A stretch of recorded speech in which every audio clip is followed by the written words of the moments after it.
Points आते हैं histamine और सेरोटोनिन के, इसमें उन्होंने बताया मासेस कहाँ होते हैं, कनेक्टिव टिश्यू में होते हैं, ठीक है।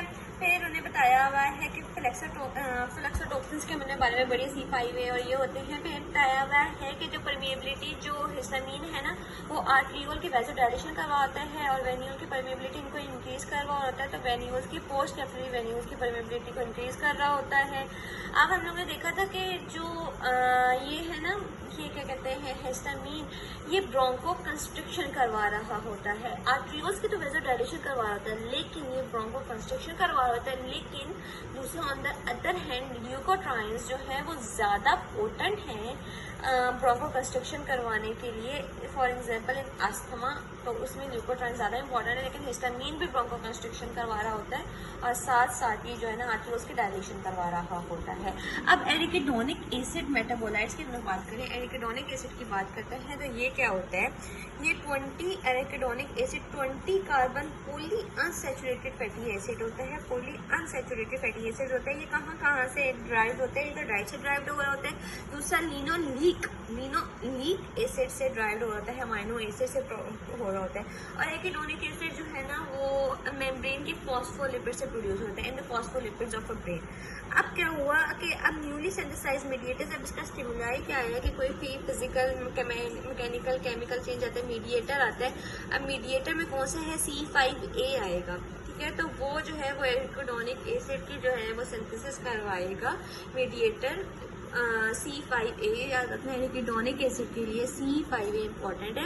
अब सेल मेम्ब्रेन फॉस्फोलिपिड्स हैं, ठीक है, इसमें जो है फॉस्फोलाइपेज एक्ट करेगा, उसमें से एरिकिडोनिक एसिड की प्रोडक्शन होगी। एरिकिडोनिक एसिड जो है ना दो पाथवे से गुजरेगा, साइक्लोऑक्सीजिनेज, लिपोऑक्सीजिनेज, ठीक है। अगर साइक्लोऑक्सीजिनेज से गुजरेगा तो प्रोस्टाग्लैंडिन की सिक्रिएशन होगी, लिपोऑक्सीजिनेज से गुजरेगा तो लिकोट्राइंस LL से लिकोट्राइंस और बाद में लिकोट्राइंस और लिपोक्सिन्स की जो है ना कन्वर्जन होगी, ठीक है। लिकोट्राइंस हमने देखा है लिपोक्सिन में कन्वर्ट हो जाता है जब उसने टर्मिनेशन करवा देती है एक्यूट इन्फ्लेमेशन की, ठीक है।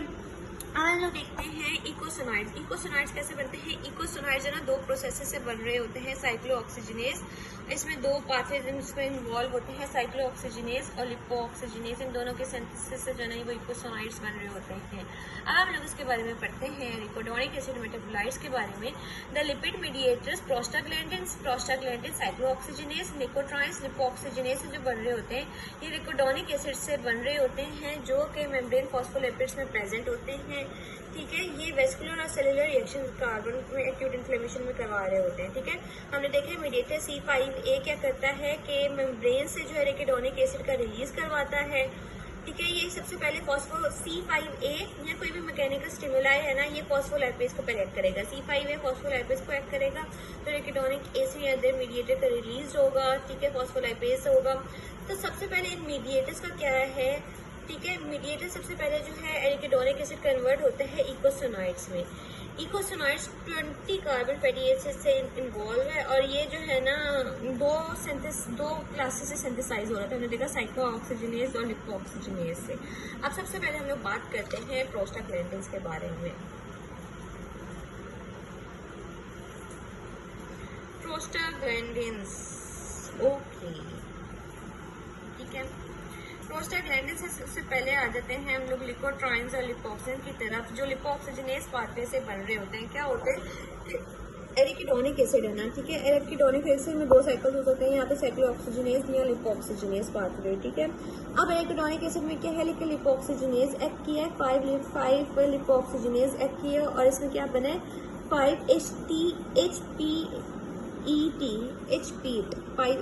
5 हाइड्रोक्सी हाइड्रो 5 हाइड्रो पर ऑक्सी इकोसा टेट्रानोइक एसिड, 5 हाइड्रो पर ऑक्सी इकोसा टेट्रानोइक एसिड, इससे जो है ना वो लिकोट्रीन्स बनते हैं, ठीक है। और इससे क्या बनते हैं, HPET से 12 लिपोऑक्सीजिनेज बन रहा होता है, ठीक है, और लिपोट्राइंस बन रहे होते हैं, ठीक। अब बात करते हैं हम इसकी कि जो 12 लिपोऑक्सीजिनेज है ये कैसे बनता है। पहले हम लोग इसकी बात कर लेते हैं, हम लोग पढ़ लेते हैं, ठीक है। ये देखो फॉस्फोलिपिड सेल मेम्ब्रेन से स्टेरॉइड्स आए, ठीक है। स्टेरॉइड्स जो है ना फॉस्फोलिपिड्स के जो है ना वो सिंथेसिस को रोकते हैं, ठीक है। एरिकिडोनिक एसिड बना, वो बनेगा अदर लिपोऑक्सीजिनेजेस HPT, उससे HT चला गया और HETEs बन रहे होते हैं, ठीक है। अब इससे अदर लिपोक्सिजनेस के बारे में, पहले साइक्लोऑक्सीजनेस लिपोक्सिजनेस, ठीक है। लिपोक्सिजनेस में 5-HPET बन रहा होता है, ठीक है। उससे अगर हम लोग बात करें तो सबसे पहले बनता है ल्यूकोट्राइन A4।